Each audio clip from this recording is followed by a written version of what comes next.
Hi, so this is week 5, sorry, of the problem solving session for constrained and unconstrained optimization.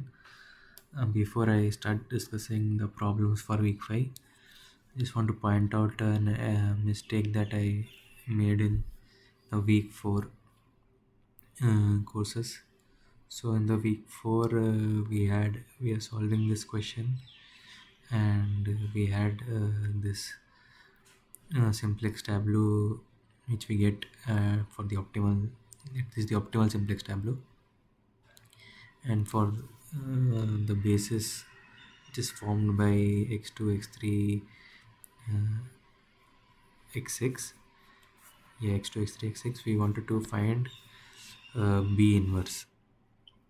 And so what I had told you that time was, like, because we are doing like Gauss Jordan method. We have this a, we start with a and I, and we are doing row operations, and we get to find a inverse, we do I and a using row operations. And via this explanation I said, like, b inverse will be whatever is left after whatever is left uh, apart from the identity row columns. So basically we had these identity columns. So I said the other columns make the b inverse, but I think I was incorrect, and I said, like, I think something mistake I made. So the correct way would have been, it's always b inverse will be like these three columns. The reason is because it's still because of the Gauss Jordan method only, because we are starting with this AI, but now we don't really want the inverse of A, but we want, so here A was formed by x1 x2 x3. So if we wanted the inverse of x1 x2 x3, then obviously it would have been, we will get it over here, because this would become my entity. But in this case, it's not exactly x1 x2 x3 column inverse that we want. We want the basis found by x2 x3 and x6. So always whatever is in your basis, your b inverse for that will be these three columns only, basically whatever was identity before, and whatever columns corresponding to your initial whatever you started with identity, and whatever is the columns correspond to that, that will form your b inverse. So the rest of the methods are the same, just you have to use the correct b inverse here, which would have been, yeah, like here it would have been 0 0 1,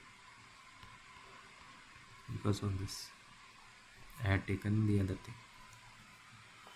So the b inverse, I think I had mentioned it in the last week's thing also, that I think I made some mistake. So this was the mistake.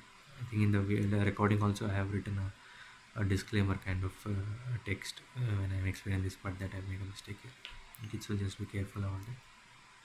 You can check the book Taha Operations Research, the correct solution. This is a solved example from that, so you'll find the solution there. Okay, so now let me go to week 5. So in week 5,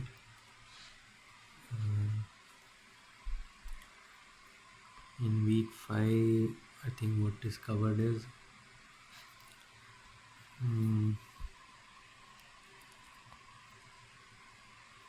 yeah, so an example of dual simplex I think was solved. So that we'll also do an example doing this dual simplex. And other than that, we did integer programming.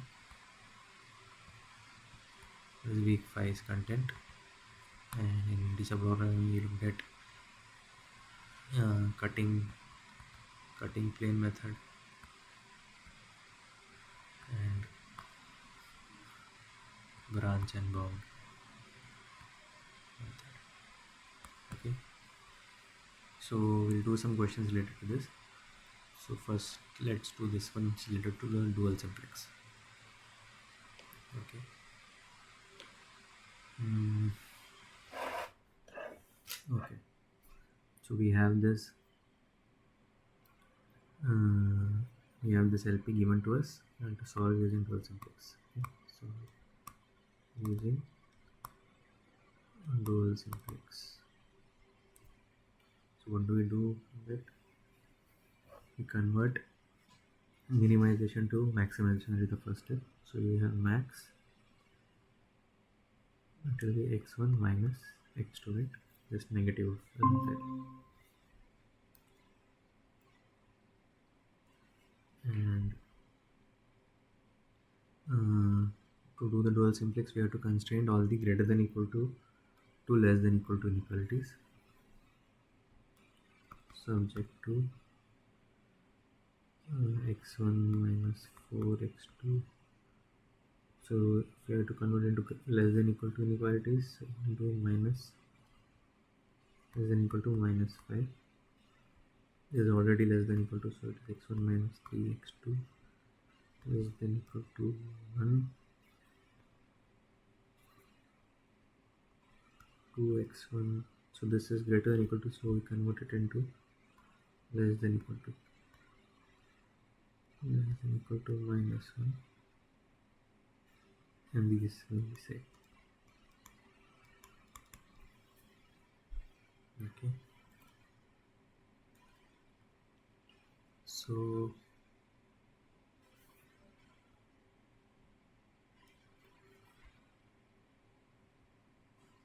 what do we do in this?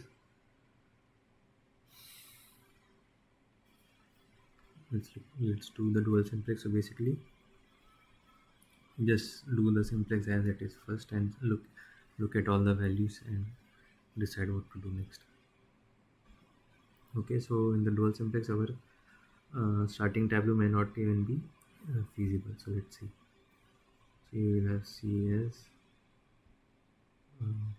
1 minus 1 0 0 with 3 constraints is corresponding to x1, x2, x3, x4 and x5. Okay, the coefficients here are minus 1 4 1 0 0, 1 minus 3 0 1 0, minus 2 5 0 0 1. Okay, and the basis has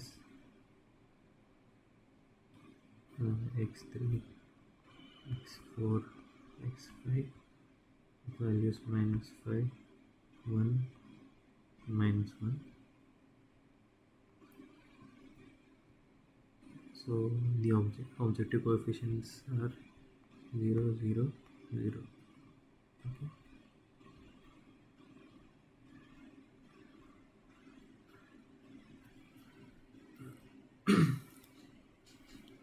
So if I compute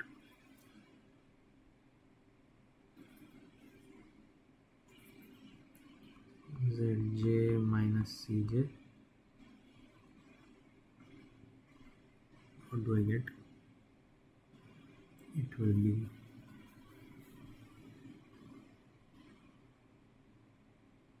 minus 1 1 0 0 0, right?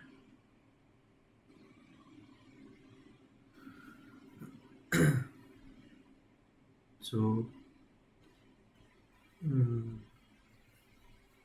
the dual simplex what we expect is like all this should be greater than or equal to 0, only then we move forward.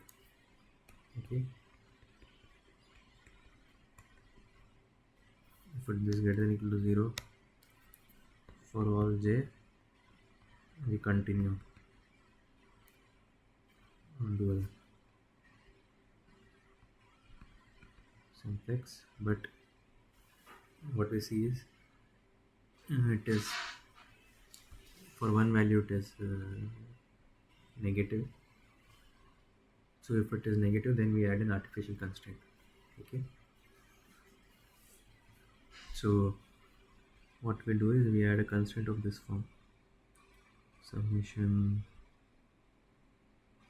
j such that zj minus cj less than 0, xj less than equal to m, where m is some big positive value. Okay. So in this case, there is only one value which is negative. So we will just have x1, it's corresponding to x1. So x1 is then equal to, if this was also negative, we will have x1 plus x2 less than equal to. Okay. And now for corresponding to this constraint, we will have an artificial variable x1 plus xm equal to n. Now what we do is we rewrite our LP. We rewrite our LP with these with this new constraint, and we substitute x1 equal to m minus xn. Okay. Let's say if there were two values x1 okay, if it was x1 plus x2 less than m, then what we will do, then we look at we choose p for which j minus cj is most negative. Okay. Where j is 1 and 2.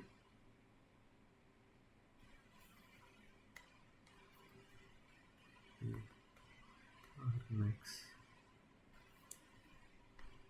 or rather R mean j. So in this case, so if there were two values and if it was -1 and -2, let's say, then we would have taken x2 equal to m minus xm minus x1. Okay, but here we have only one value, so here x1 equal to m minus x. We don't have a choice to make if you know who will be on the left hand side. So the new problem that we get, like reformulated problem, substitute x1, so we will have m minus xn minus x2. Okay, so this is minus x1, so xn minus xn plus 4x2 less than equal to minus 5 plus m. Right, the minus m will go there. Here you will have minus xm minus 3x2 less than equal to 1 minus m, and this will be 2xm plus 5x2 less than equal to minus 1 plus 2m.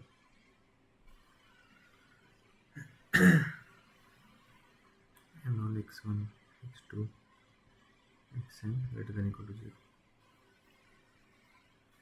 Okay, so with this we will again write our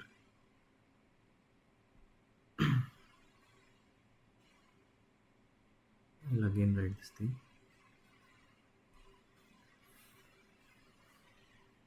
So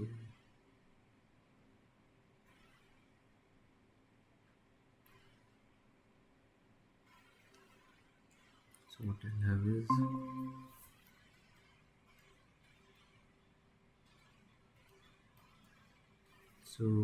I'll have is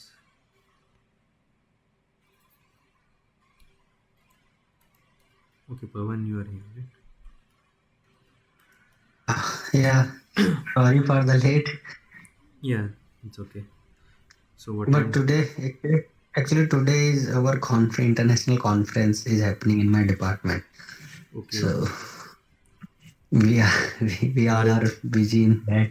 Oh, you're But organizing, we right? will, yeah, we are organizing. Oh, great, great. What is it about? It's about applied mathematics, artificial intelligence. Oh, okay, very good. Okay, maybe I'll ask you about it later. Okay. We'll call you. No Uh, problem. Just so continue.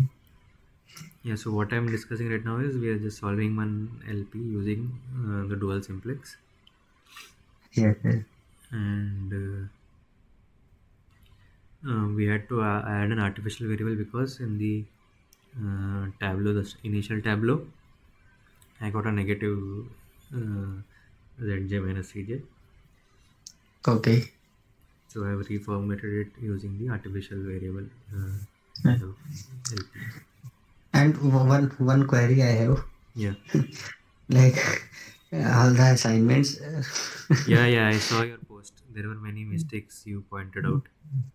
And the recently assignment 6 or 7 it is like the recent one we are supposed to submit in next week, right? In that assignment all 8 questions are like it is written P1 P2 P3. Yeah. I saw your. There are 10 questions, 8 questions are such type of, then how can we attend the Yeah, question? actually, I mailed them after I saw your post. I mailed them again Yeah. to like quickly respond it. I think they posted solutions for some of the assignments, and what I saw is there were mismatches in the question which are there in the solution and in the which are there in the assignment. Yes. Maybe I'll So try to like find some more higher authority and ask them to like fix this. please, if you can try, then please, like some solutions should be there, right? Yeah. Yeah, Okay, at least fine. for the upcoming assignments, they should try to Now rectify. Yeah. I think this week course content is live now, and the assignment is also live now. But in that assignment, 8 questions are like Yeah. there are discrepancy in 8 questions. Like one or two Mm. can be manageable, but 8 questions, Yeah, then that's how to be that's attempt, too right? much. Yeah, and the same problem like P1, P2. Yeah. I see that. Okay, you can carry on. I will be listening, right? Yeah, sure. So yeah, so just let's do the simplex tableau for this. You'll have -1, 0, -1, and 0 is corresponding to your m. This is x1, x2, x3, x4, and x5. Mm, you have values 1, 0, 4, sorry, 1, 0, 0, and -1, 0, -3, 0, 0, and 2, 0, 5, 1. And okay, I missed one constraint. That is x1 less than equal to m, which is the constraint that we have from here.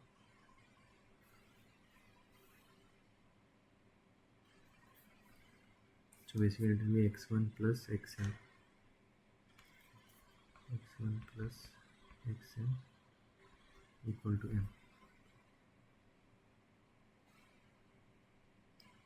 So this is 1, uh, 1, 0,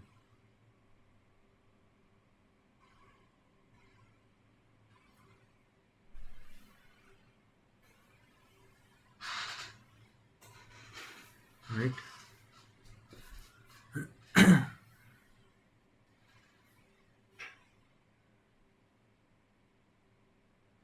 This is correct, right?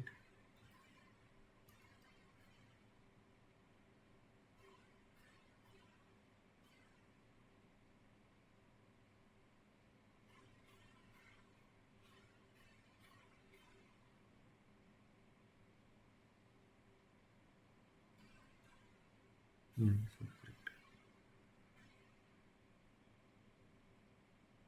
So then we'll have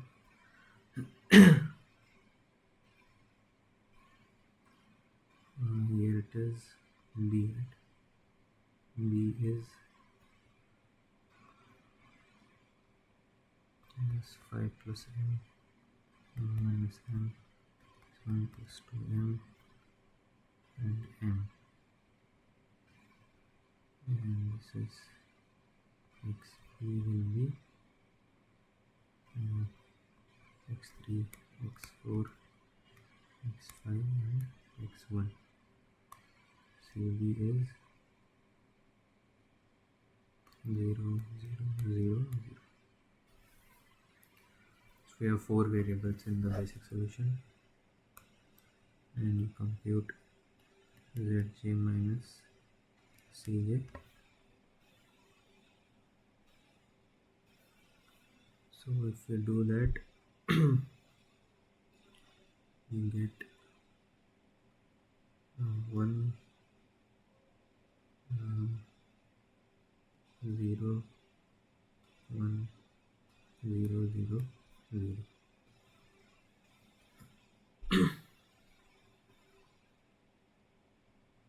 So now how do we get the, first look at the departing variable, right? Departing variable is which is the most negative, I guess. So that is this x4 will be departing,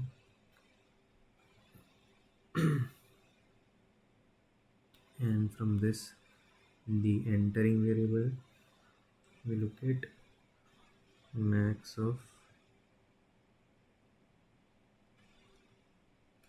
zj minus cj by irj, irj plus 0. So for that we will have, I guess, these two candidates. Zj minus cj is same, so we have max of minus 1 and minus 1 by 3. So max will be, I guess, minus 1 by 3. So just this one.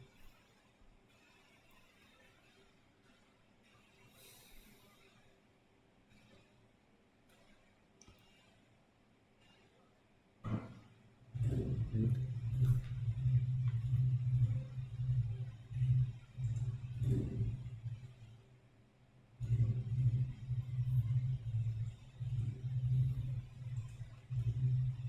So I have to make that 1 and the other column 0.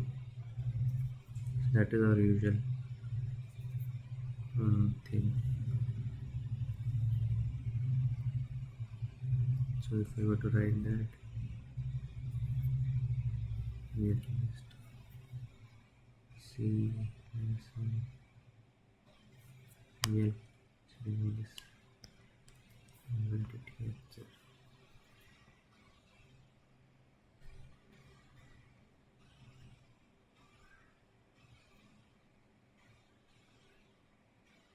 You can see here.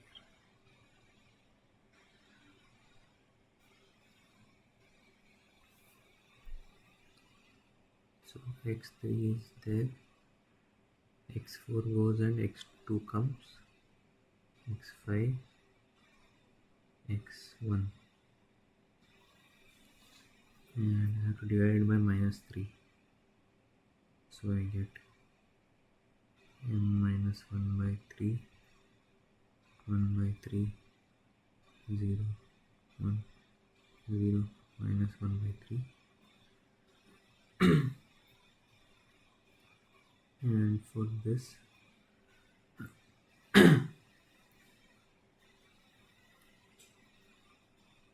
I'll add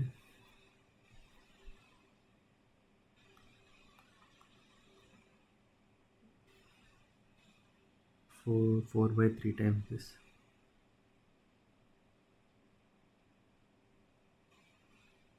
So it's something 4 by 3 times 1 minus n.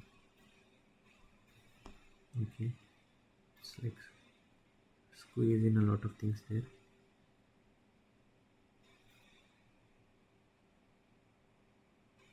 So 1 plus 4 by 3 times minus 1 is 1 minus 4 by 3. This is 0. This is 0. This is 1 only. And this will be 4 by 3.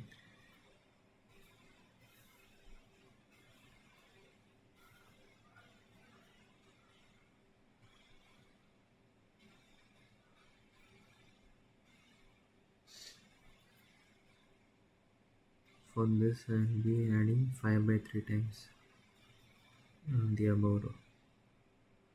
So it's minus 1 plus 2m plus 5 by 3 times 1 minus m, 2 minus 5 by 3. This will be 0. This will be 0. This will be 0. This will be 5 by 3.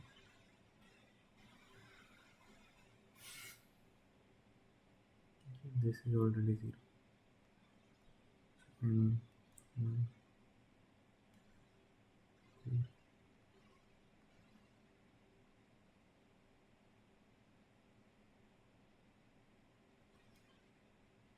Okay. I missed one column, I think. 0. This will be 1 itself, right?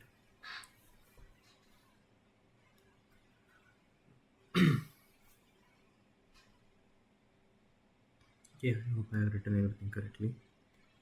Then j minus cj.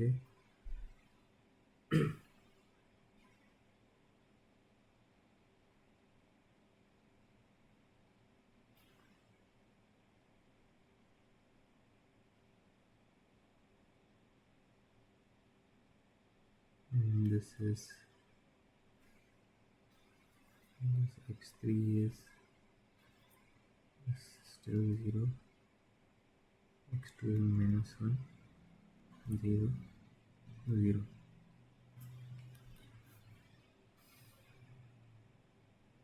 So we have minus 1 by 3 plus 1 plus 1. Then it is positive only. This is 0. This is minus 1 plus 1, that is 0. This is 0. This is 1 by 3.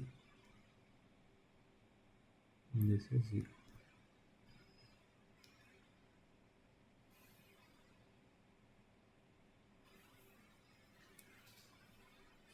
So what is our outgoing vector? Which is the most negative of these, right?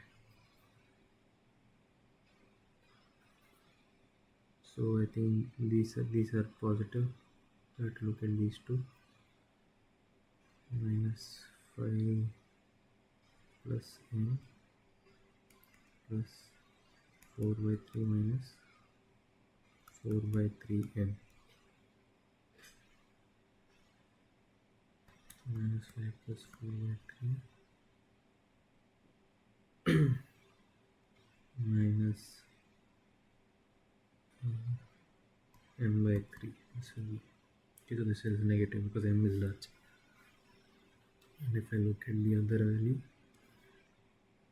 it is minus 1 plus 2m plus 5 by 3 minus 5 by 3m.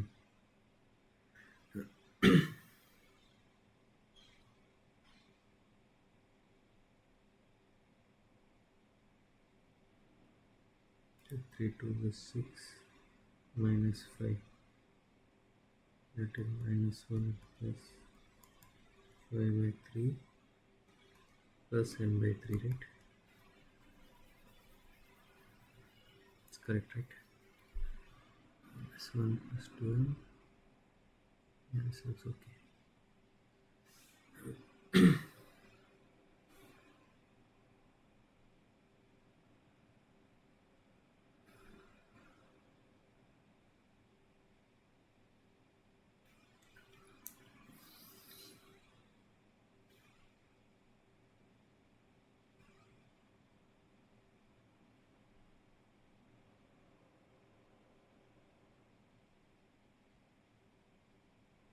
So what we have is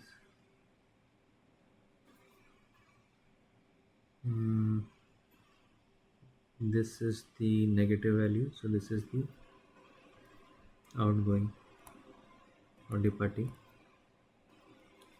and I have to look at max of zj minus cj by yrj, yrj less than 0. So that is only this value is negative, this is positive, this is negative. So this will be the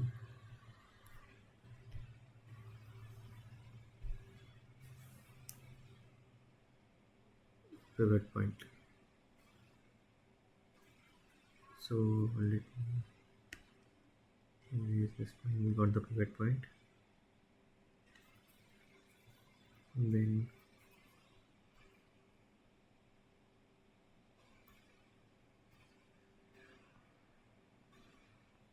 this is basically minus 1 by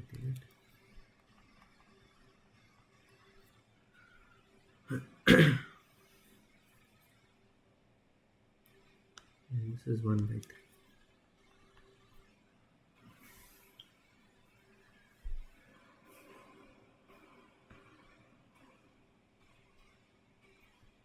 So x3 will go and I will have xm entering.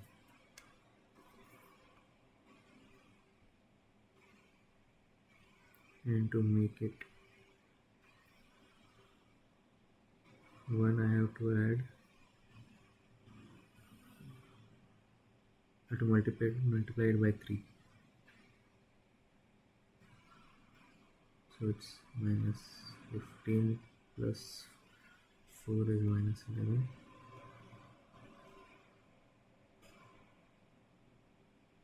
I think I can multiply by minus 3. So it's 15 minus 3m minus 4 into 1 minus m, which is 15 minus 4 is 11, and minus 3m plus 4m is plus m.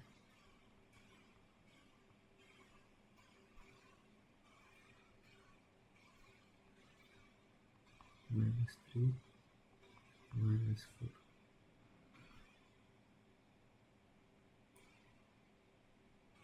X2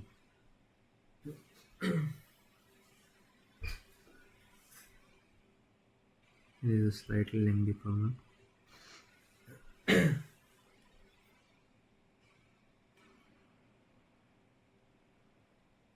for this you just add the above thing. I think you got the idea. Basically what we had to do was, I'm thinking I'll skip this question because the rest of the dual simplex, it's just finding the outgoing and departing vector. And in the end, if there is xm in your basis, you just remove it, because that's not really part of our solution. It's an artificial variable.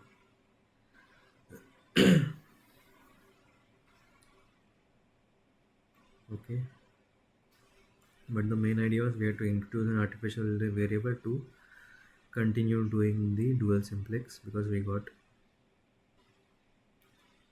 negative value here. Okay, we want it to be positive to, like, to keep continuing the dual simplex.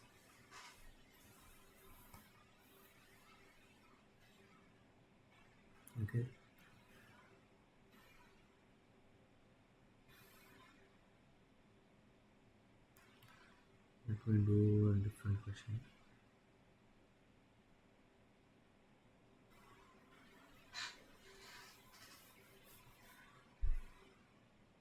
Hmm.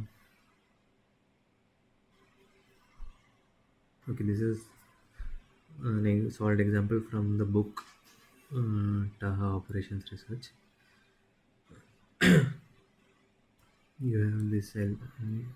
So this is an integer linear program. You have your regular LP, but you have an extra constraint that the variables must be integers. Okay. So to solve that, you do your regular LP using your simplex. You get the solution, and then you check whether it is an integer or not. So for example, here they are given the optimal tableau for the relaxed LP is the relaxed LP, meaning you have relaxed this constraint uh, that the variable should be integer. So if I relax it and I solve the simplex, I get this W. This format is a little different from what is discussed in the lectures. You may find like different formats of the tableau, different books, like different people write it in a different way. So you have this solution, and now what you do is, but you wanted it integer. That was your constraint. So we introduce what is called a cut, and what was discussed, a type of cut popular in cut, very useful one is the Gomori cut, where what it does basically is, in a feasible region, basically you got at some corner point, but this happens to be non-integer.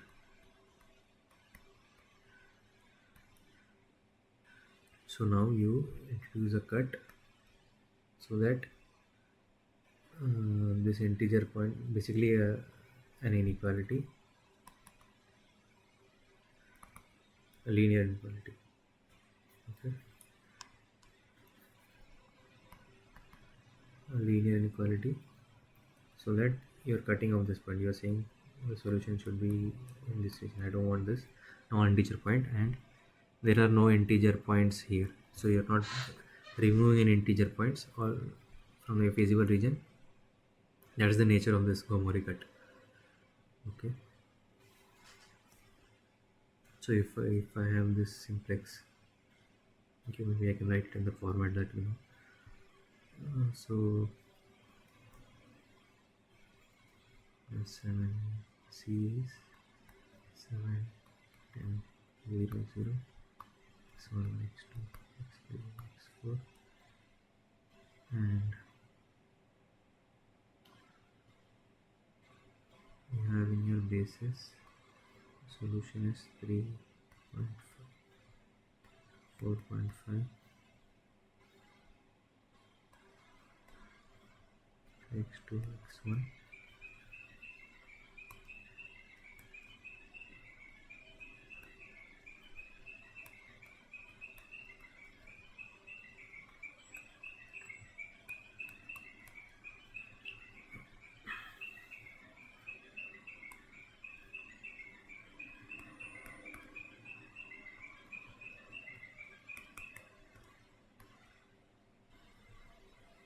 This is 0.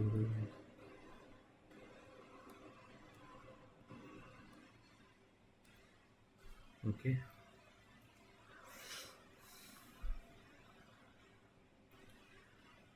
uh,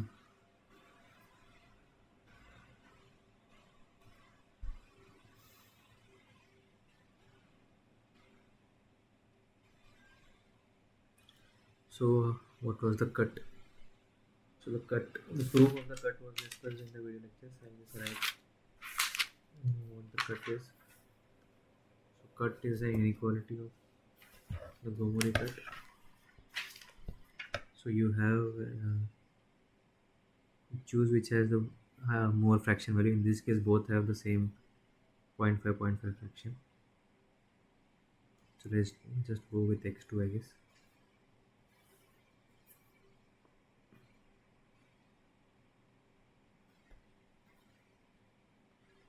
So x2 um, is in our basis, and it has a integer part and fraction part, like 3 plus 0.5. Take this, call this as fb2. So the cut is of this form. Where is it? Fbk minus summation n equal to m plus 1 to n fk n xl less than equal to 0. Here m plus 1 to n, which are the indices of these variables, are your non-basic variables. Okay, xm plus 1 till xn are non-basic, and x1 to xm are basic. Fkl is the fractional part of YKL.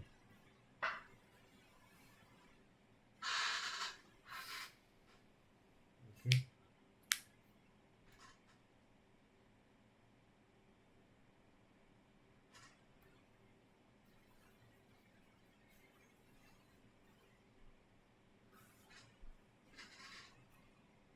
so how do we add this?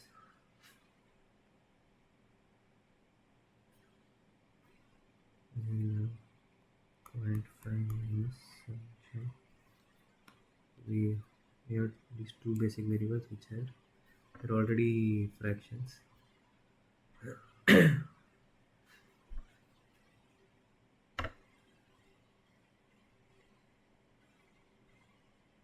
we are talking at x2. So we have these two fractions. It's 7 by 22 and 1 by 22.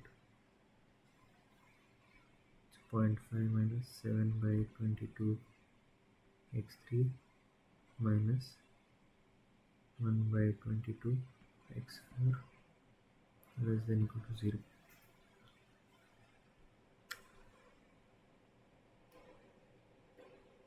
So I need to add this constraint into my NP.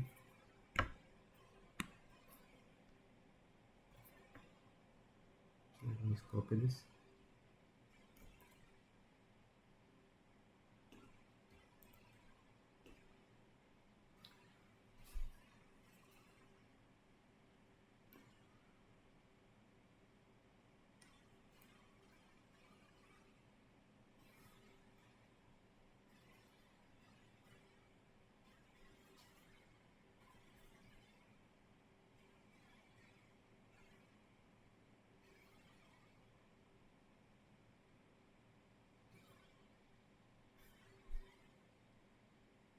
Yeah, so you add one more variable corresponding to this called your Gomori variable.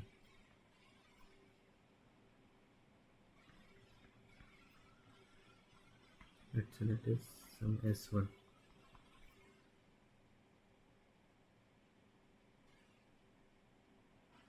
Okay,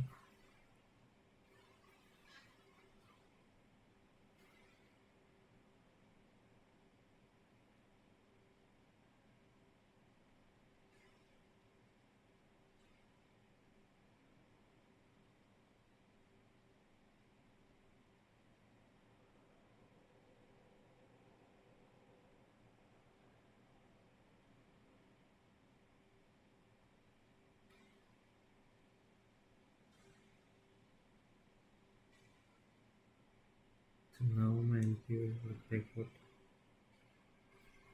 Here I have s1 which is equal to,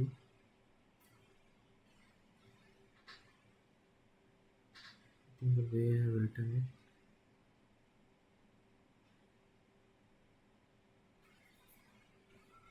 this should be minus 0.5.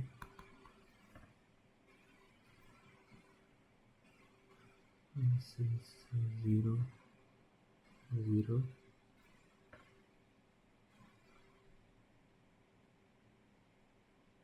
minus 7 by 22 minus 1 by 22.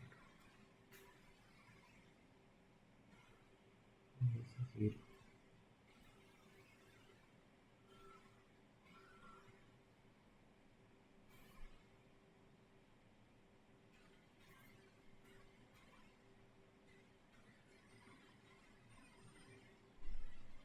Okay, with this I'll do my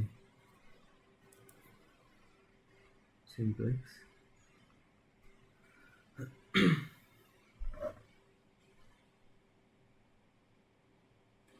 So Zj minus Cj is 0, 0. This is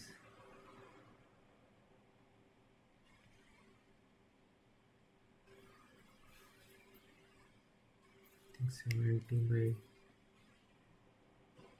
22 minus 7 by 22,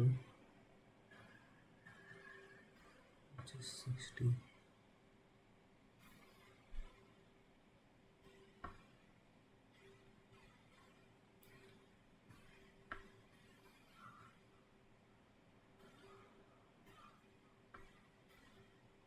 Is 10 by 22 minus 7 3 by 21 by 22, which is minus 11 by 22.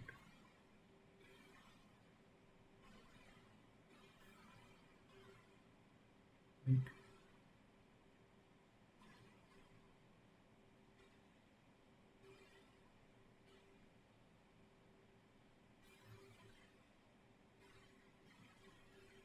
I hope I made everything correct.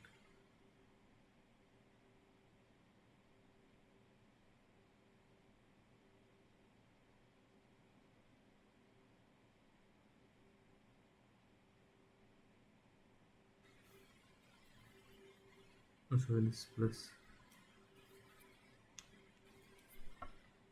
31 by 22.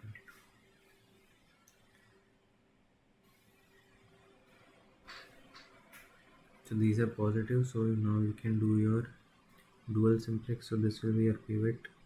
So this will be your, this is negative, so this will be your departing vector, departing variable basically, and the outgoing variable will be to do 63 by minus 7, minus 63 by 7 and minus 31, max of these two.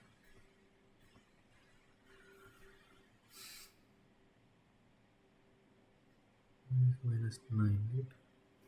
Max is minus 9.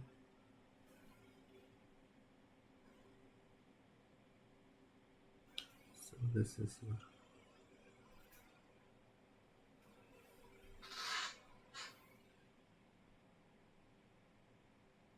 so maybe I'll take this out,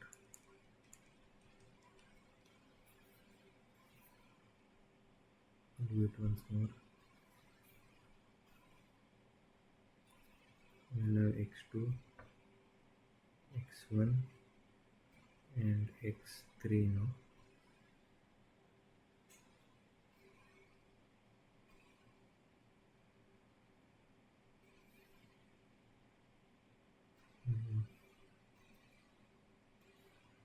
I have to make this 1, so multiplied by minus 22 by 7.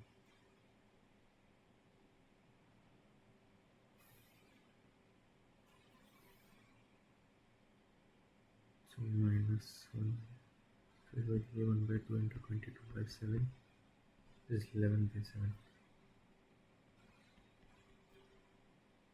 0, 0, 1.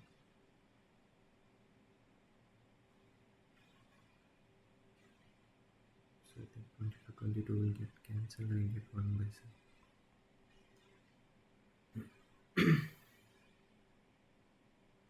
Right?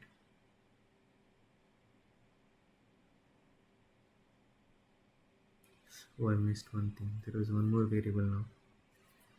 It is 0 and s1. Yeah, so you need to be careful about these things. uh, s1 has coefficient 0, 0 and 1 here, and this basically comes out to be 0.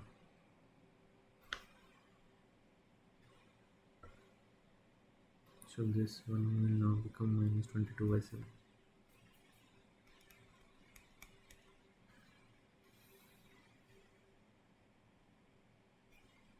This is okay. Maybe what I'll do is I'll look at the solution book and write it down.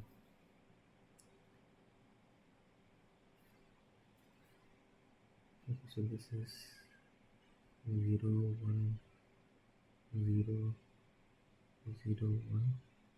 This is 1, 0, 0,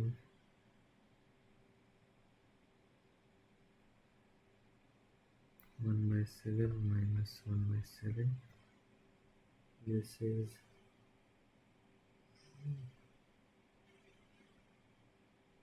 sorry, 32 by 7, and this is 3. Okay.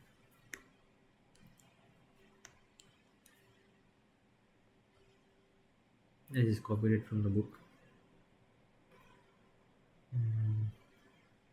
So x2 is 10, 7, x3 is 0, zj minus cj, and that is given as 0, 0, 0, 1, 9.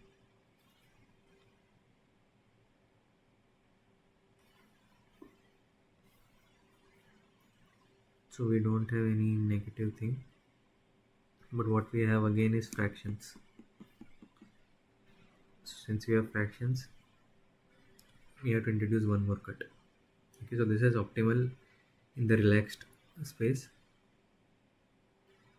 but this is not feasible because it's not integer.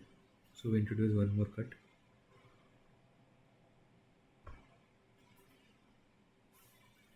and so we have to look at the fractional part of these two. Fractional part is like for x1 it is 4 plus 4 by 7, and for x3 it is 1 plus 4 by 7. So the fractional part is still the same. So you take, I guess, x1, it's taken arbitrarily, and you do the same thing. You use this formula.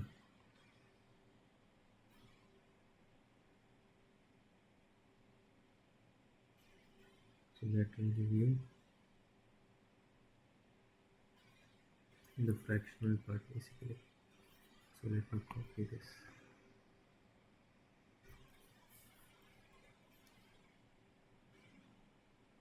So this constraint you have to write to get the new cut,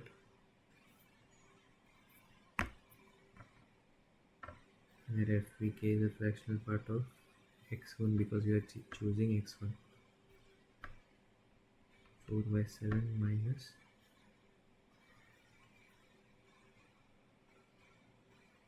fkl xl. So these two.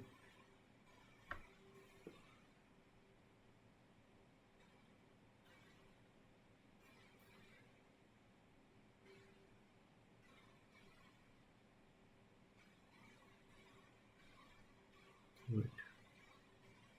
This is okay. This fractional part is 1 by 7, but this won't be 1 by 7. It will be minus. It's minus uh, minus 1 plus what?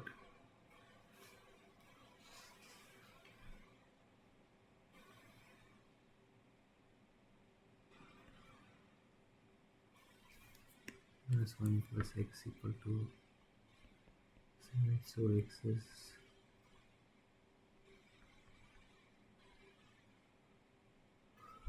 X is sigma 7. Sigma 7. So here the fractional part is 6 by 7. So in this you will write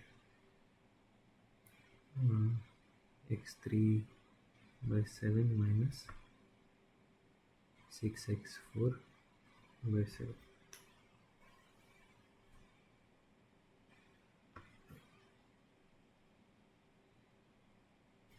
Oh, this is not x4,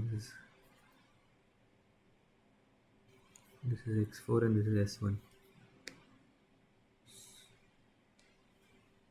So if I rewrite it, it is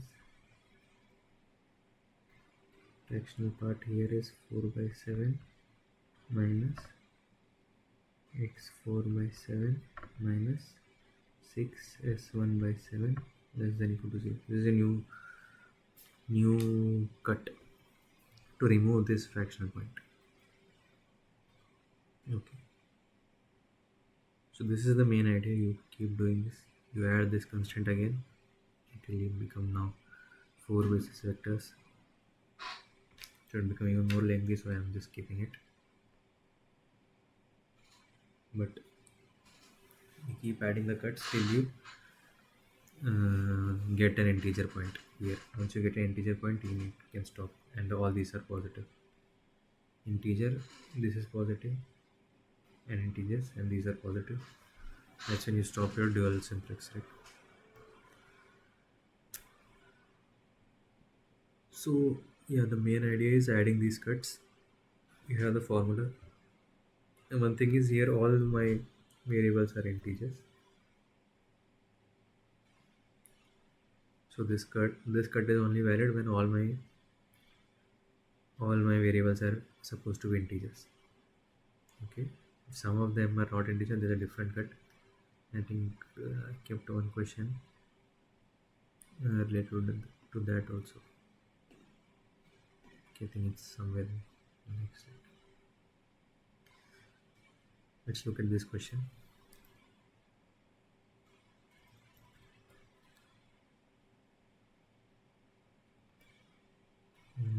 Show graphically whether or not each of the following constraints can form a legitimate cut for this example. Basically, that was the previous example. Why this guy?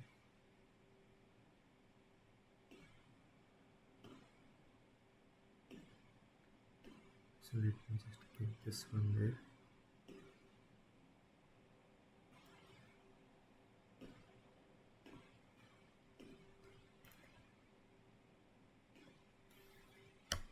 So it's a 2D thing. You can draw it graphically.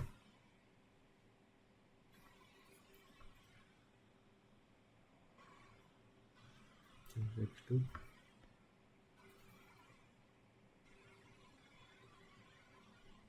x1,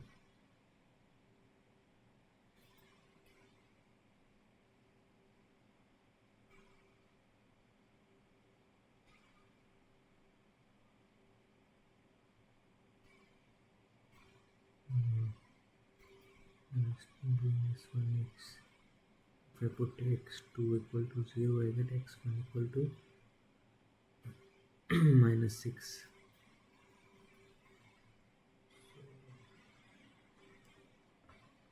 2, 3, 4, 5, 6. Okay, this is a 9% to this.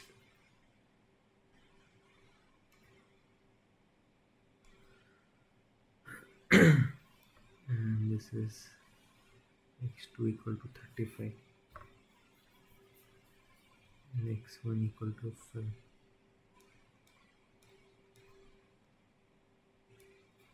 Here, 6 or somewhere like this. Okay, 35 somewhere above.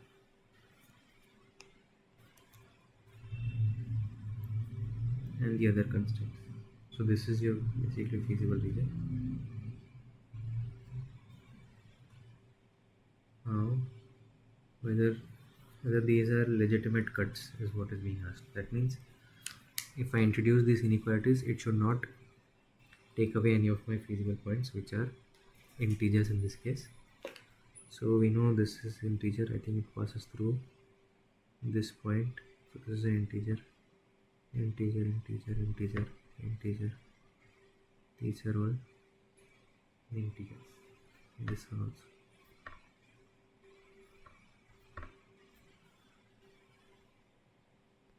Okay, even these. These are my real feasible points because these are integer.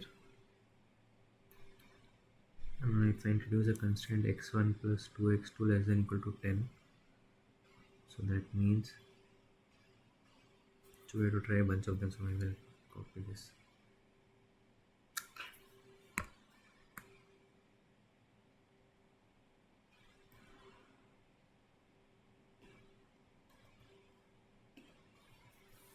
We have to do x1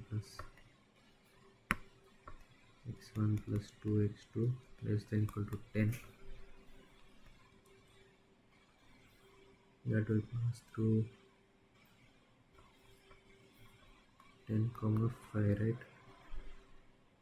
So okay, lost the alignment.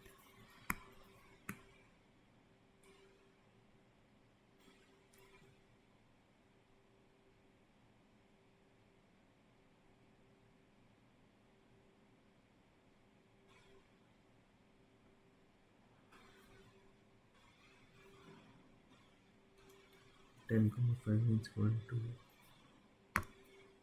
2, 3, 4, 5, 6, 7, 8, 9, 10. It's 10. 1, 2, 3, 4, 5. Okay, there's a line passing.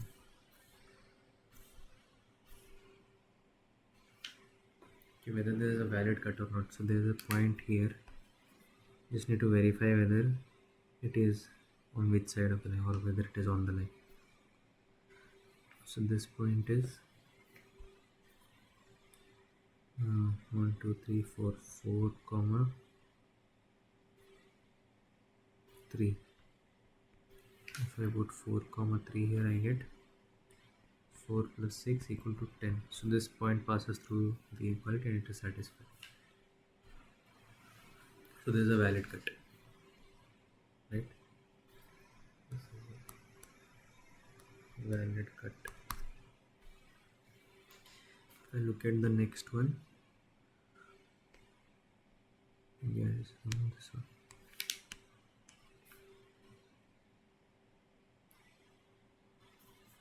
Actually, let me take this one. So you will get an idea of what it's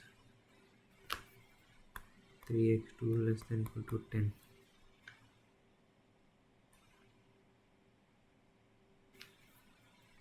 So x2 should be less than equal to 10 by 3, which is like 3.33 something, right? 1, 2, 3, 3.33 something will be something here.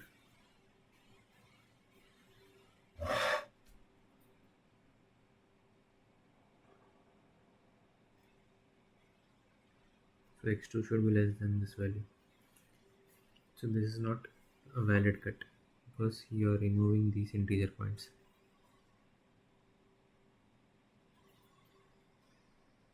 Not valid. Okay. This is the idea. You want to check whether your cut is removing an integer points or not. In the previous example where we point pass through here, like this cut is going like this, it was removing, it removed this corner point, which is a good thing. Okay, but still my corner points are not all in integers. Like when I solve my simplex, I may end up here, which is not an integer, and then I'll add a Montgomery cut to my tableau and redo it. I may end up somewhere here. If those are possible.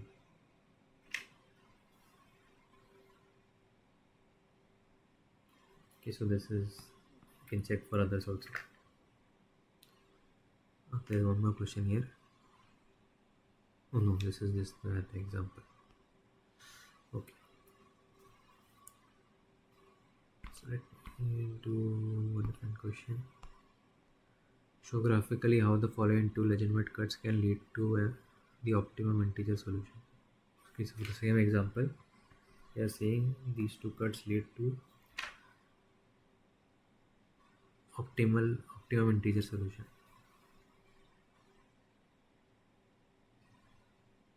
Hmm, let me just place that figure here.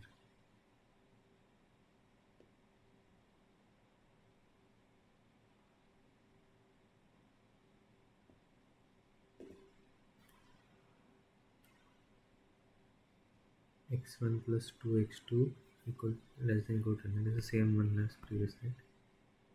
X1 plus 2x2 less than equal to 10.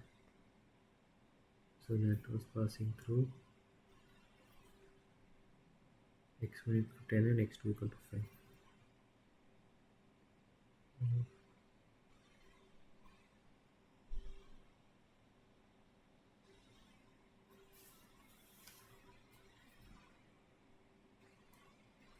So 8, 9, 10. 1, 2, 3, 4, okay, this is 5.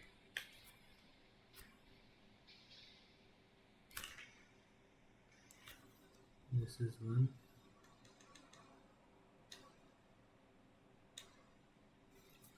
3x1 plus x2 less than equal to 15. 3x1 plus x2 less than equal to 15.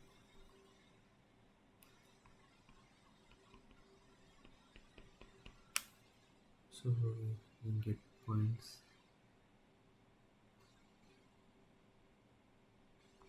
0, 15 and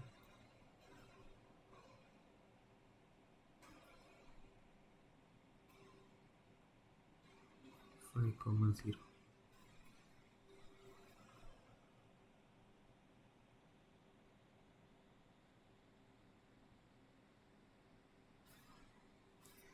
Okay, so again,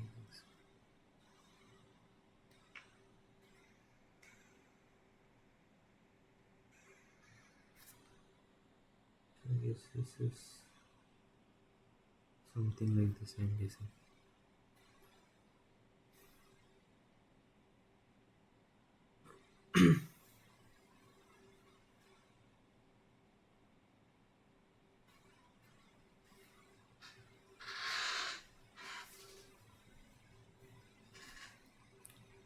So what do we have here? Uh,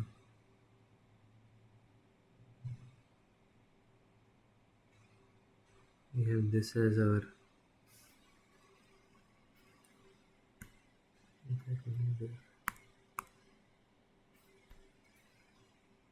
this as our feasible region. As you see, it has only one corner point which is non-integer, and other corner points are integer. So if we come here, then we will have to get a cut. Probably that cut will come something like this. And if we get that cut, then in the next iteration itself, we will get a corner point which is integer.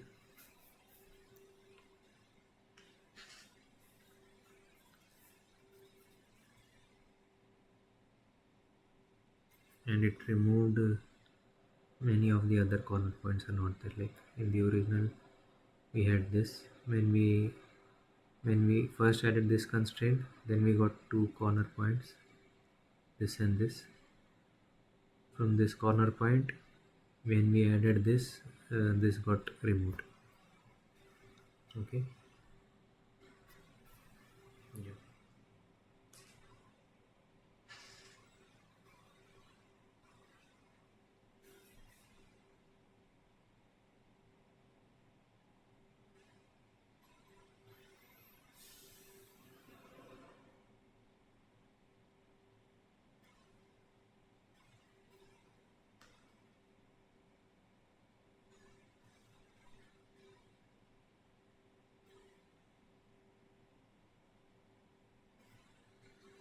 So more of your column points became integers when you added these two cuts.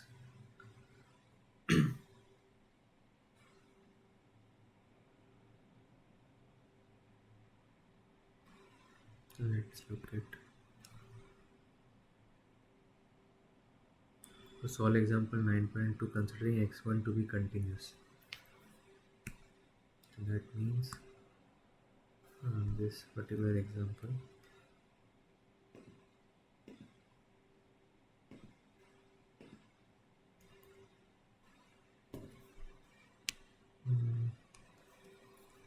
you say x1 is continuous.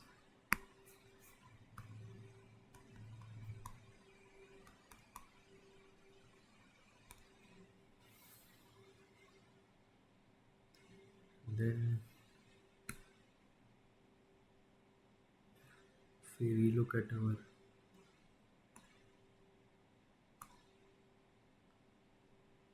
this part,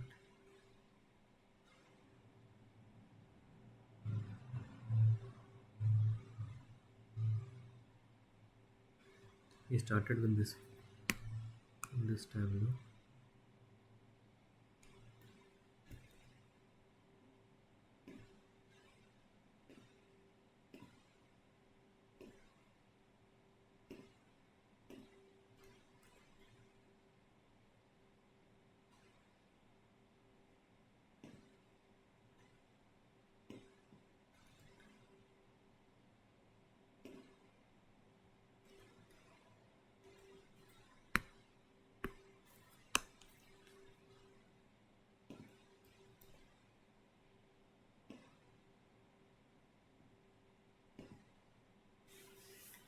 So here we have these two as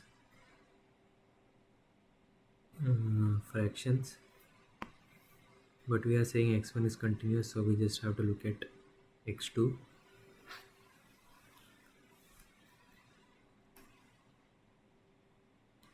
And I think yeah, so in the case when not all your variables are integers, there's a different mixed integer cut which was given as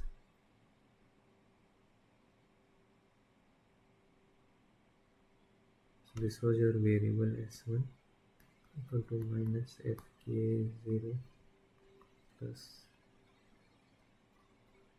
j in r plus ykj xj plus fk naught minus 1 summation j in r minus ykj xj. This is your over slack variable. fk0 is the fractional part of your uh, variable which is supposed to be integer but is not integer. So this in this case is 0.5. So here is equal to minus 0.5. Now what is r plus? R plus and r minus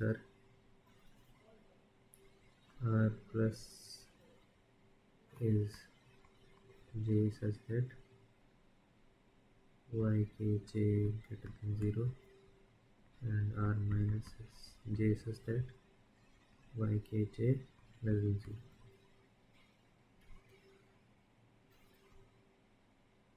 So here if you see in this row you don't have anything less than 0, so you only have this constraint.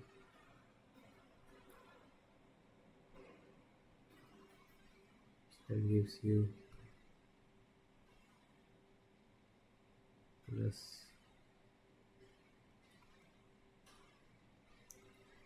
7/22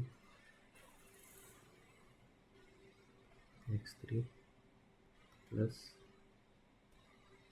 x4/22.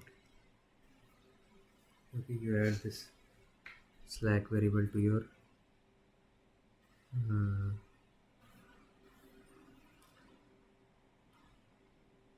to your simplex.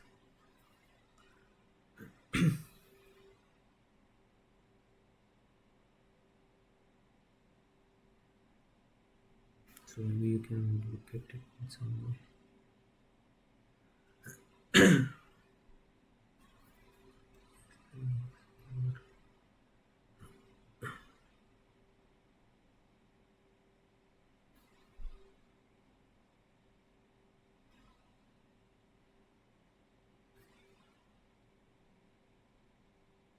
So if you add this,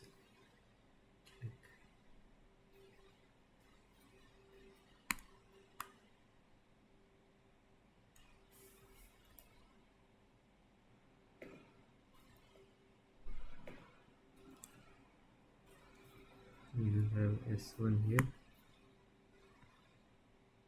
0 here,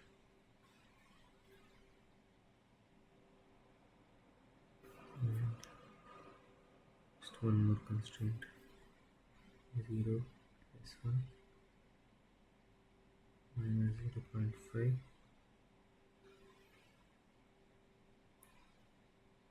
and all these things you can take to this side. So this is 0, 0 minus 7 by 22 minus 1 by 22 minus 0, 0, 1.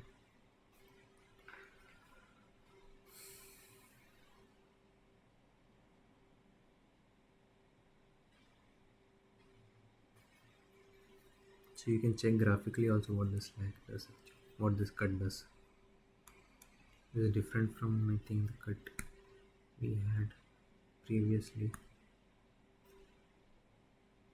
No, it's actually the same.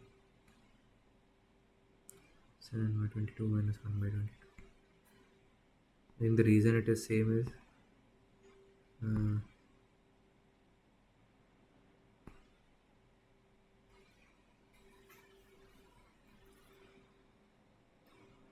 I guess because these are already fractions. If you notice, we don't have fractional part here, but in the previous cut, this formula had fractional f of kl, that is the fractional part of these ykls. But in this example, you don't have the fractional part.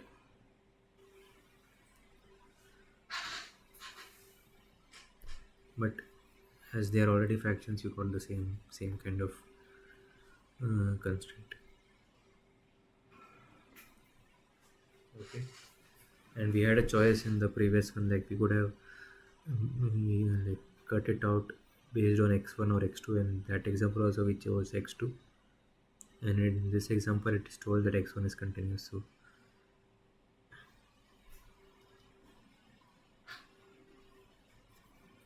what if you see graphically,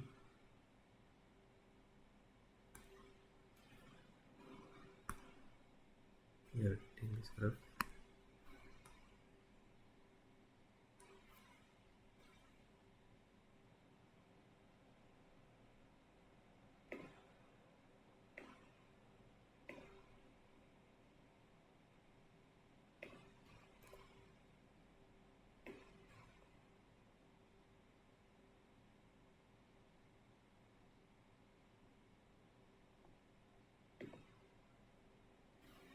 Okay, we are seeing x1 is continuous,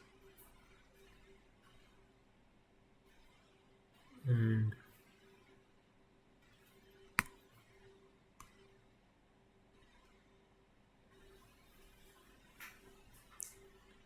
uh,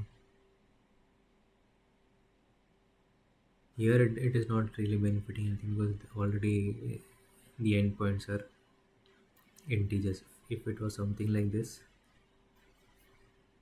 then it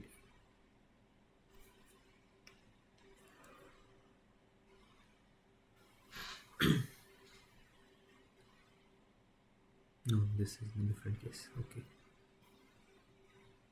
I think the first cut what it was is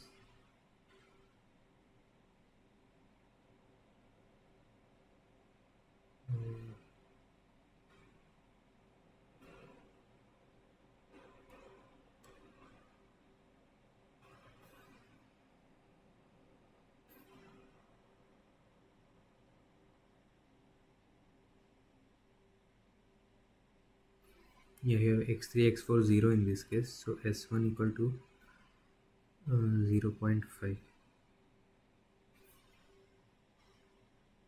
s1 is 0.5.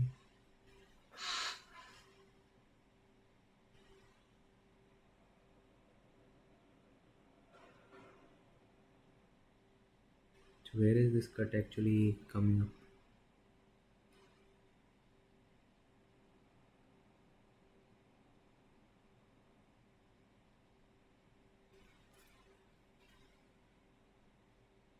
It should be cutting somewhere here, I think.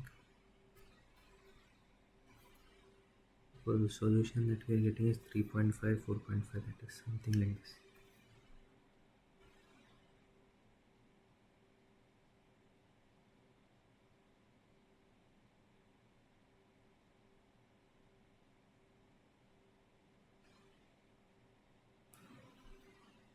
So we can check here to see which point it got.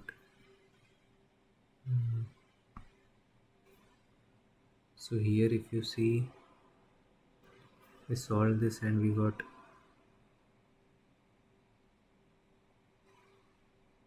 this, right?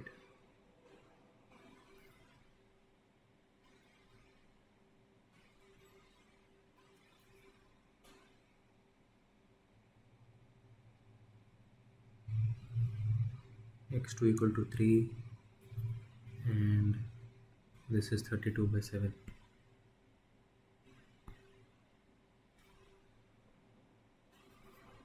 x2 equal to 3, x1 equal to 32 by 7, which is how much?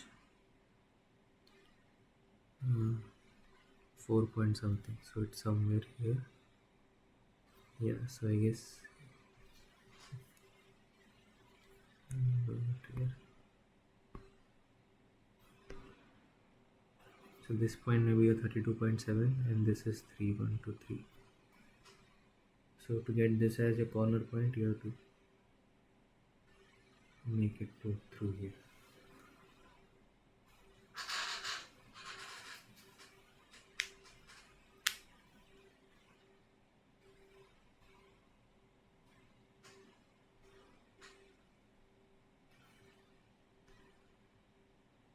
This is the cut. It's produced by this.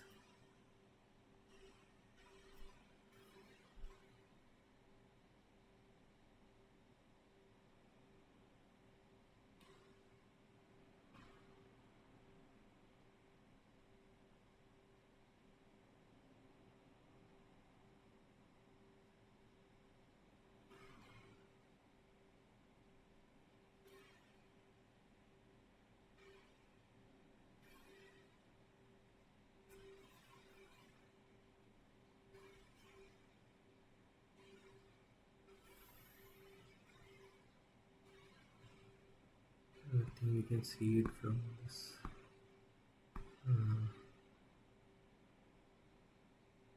Yeah, from this. That is what we saw from here.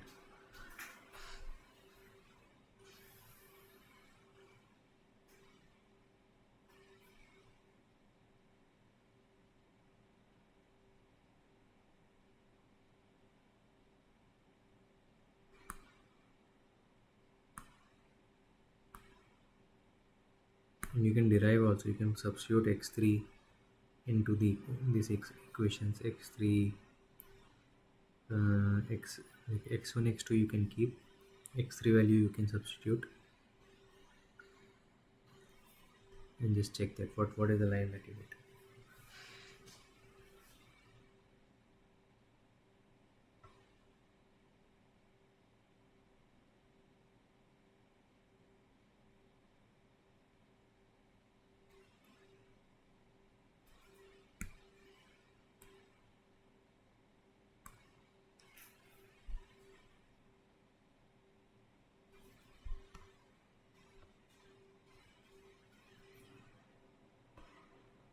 Okay, so in the continuous case, what we said is if only some variables are continuous and some are integers, you have a different kind of mixed integer. This is called a mixed integer program. MIP. So this you have mixed integer.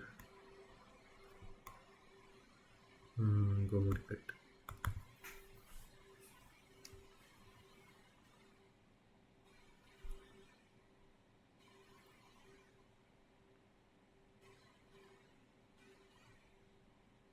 Okay, let's look at this example. This is also from the book only. And this question, we have to do branch and bound. Branch and bound. Okay, and can do it graphically.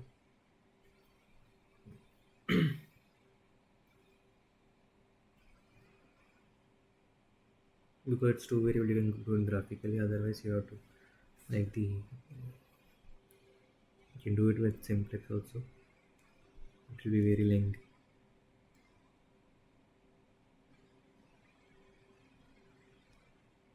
So yeah, passing through 5.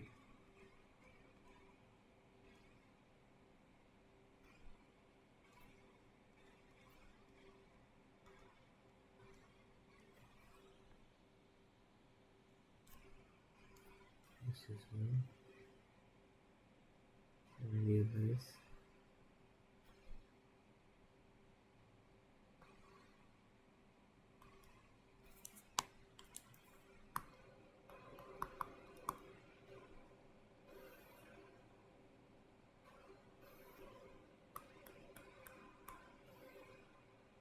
45 by 6 is how much?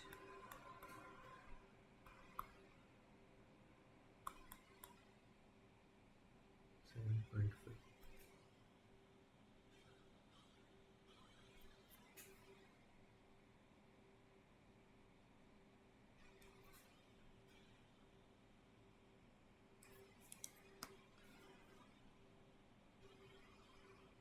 Okay, something like this. So this is your feasible regions, but it's given that they should be integers. So the real feasible region is I think this, and this,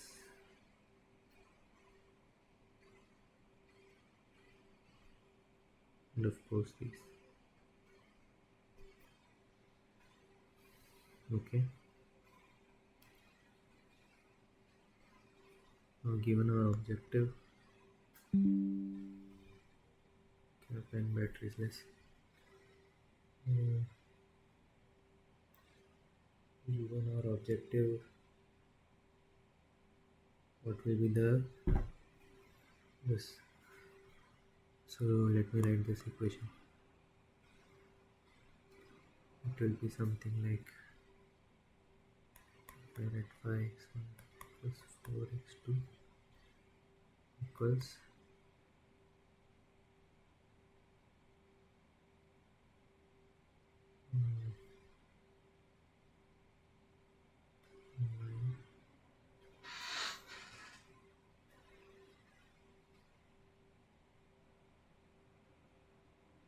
you can write 20.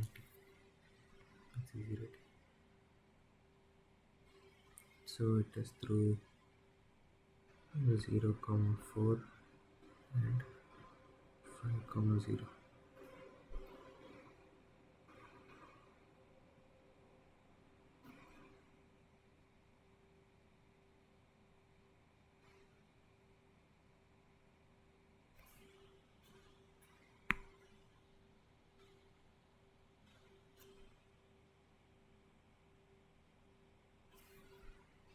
This is 1 5x1 plus 4x2 equal to 20.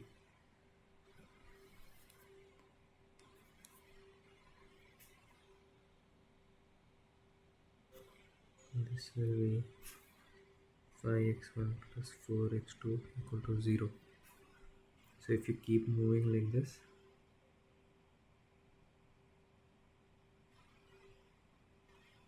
where will you get your optimal?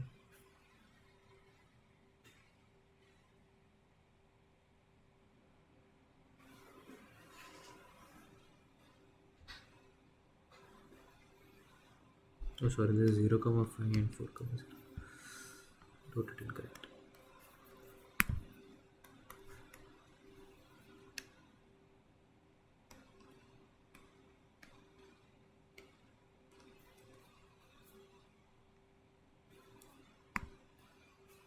So 0, comma 5 means it will pass through here and here.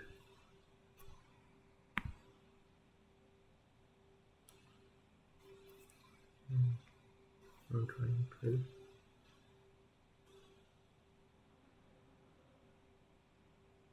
Something like this.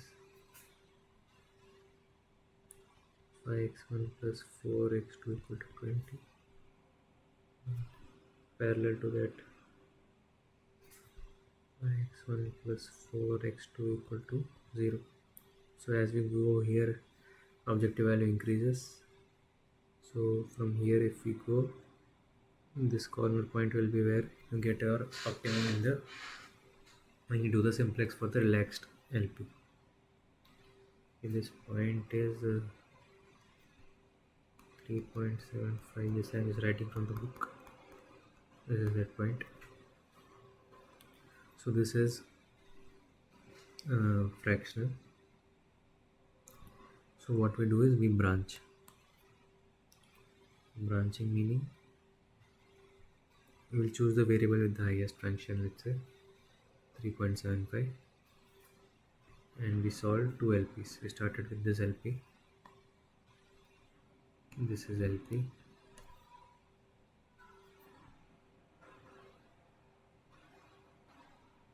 So this is LP1. From LP1 we create two LPs, LP2 which is equal to LP1 and the constraint x1 should be less than equal to 3, and we do LP3 which is LP1 plus the constraint x1 should be greater than equal to 3, sorry, greater than equal to 4. Okay, so using this 3.75 we are branching on x1. Okay, branching on x1. So basically if I take this,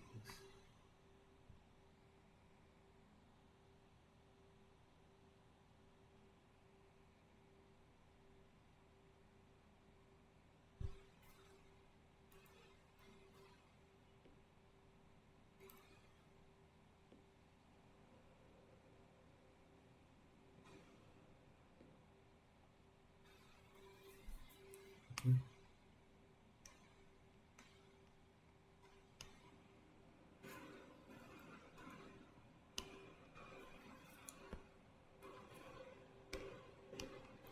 this is where optimal was, and we branched by adding two constraints, that is x1 less than equal to 3, so this direction, and x1 greater than equal to 4.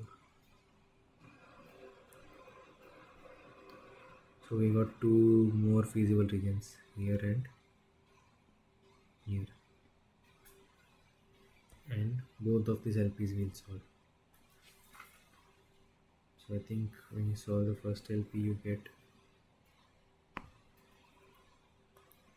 basically LP2, you solving it x1 equal to 3, x2 equal to 2, and here you get x1 equal to 4 and x2 equal to 0.83.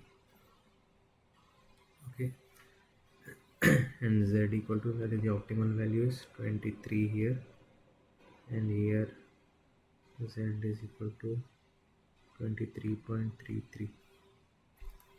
So when you solved in this region, you can see your corner points are already integer, so you got an integer corner point as optimal again.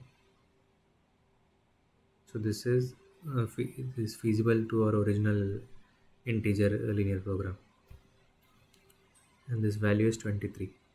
But is it optimal? That we don't know yet. If you look at this, this is not integer, but you have a higher value of your objective, that is 23.33. So is it possible that uh,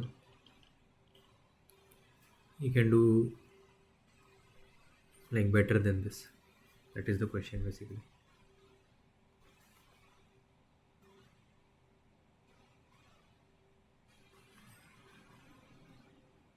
Because you have a maximization problem, I think. Yeah, maximization problem. So can we do better than this by branching again on? Okay, there's only one variable left to branch, that is 0.83.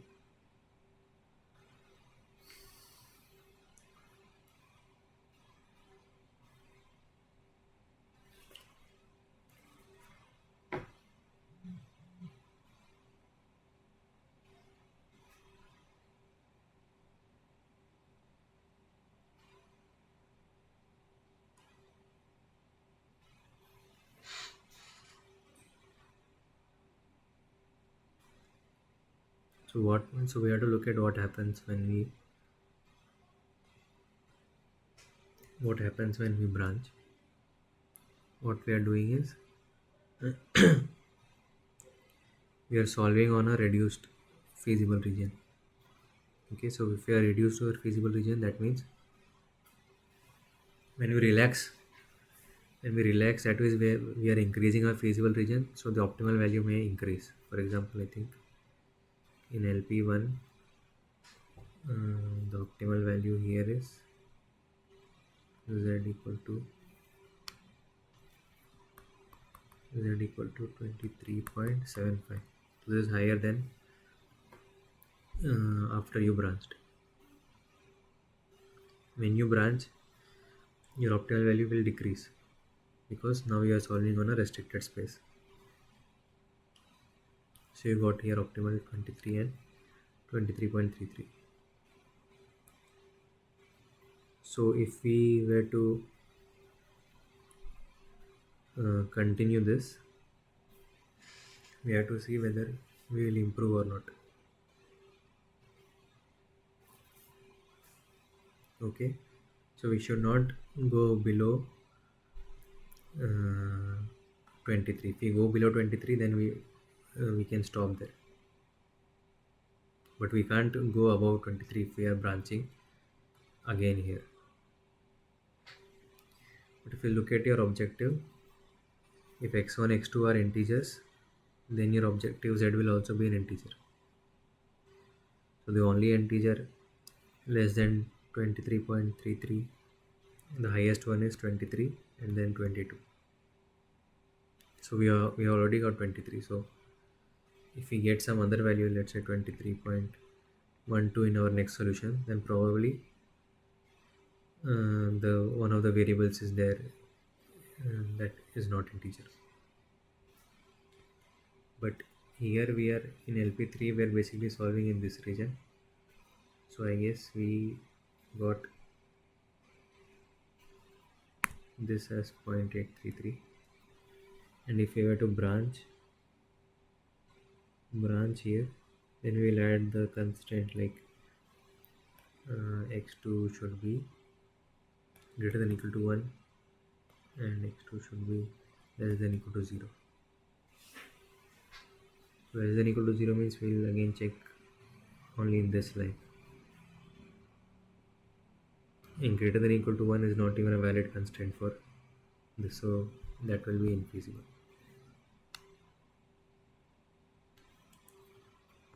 So if I have LP4, LP5, which is basically LP3 plus x2 greater than equal to 1, and this is LP3 plus x2 less than equal to 0, then this will be infeasible. While in this, we basically one of these points which are integer.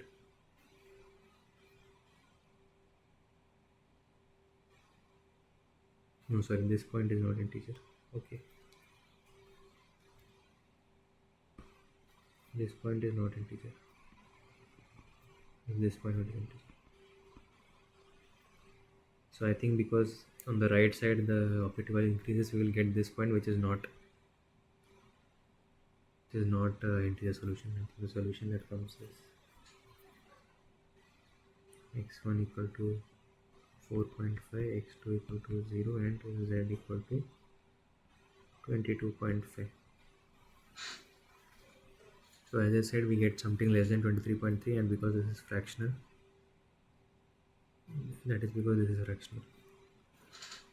So this is a optimal solution. Okay, so when you use branch and bound using simplex, it's like you have to solve multiple simplexes for each branch that you have created. Okay, that can be a long process, but you get, the good thing about is you get these bounds that your optimal solution is at least 23.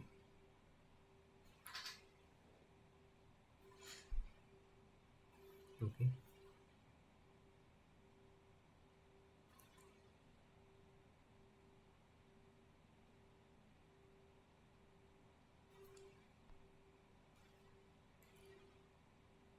uh, yeah, that's it.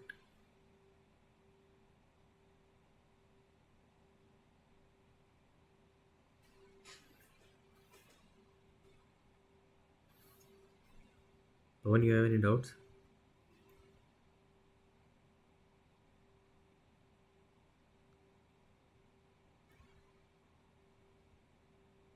You're not online.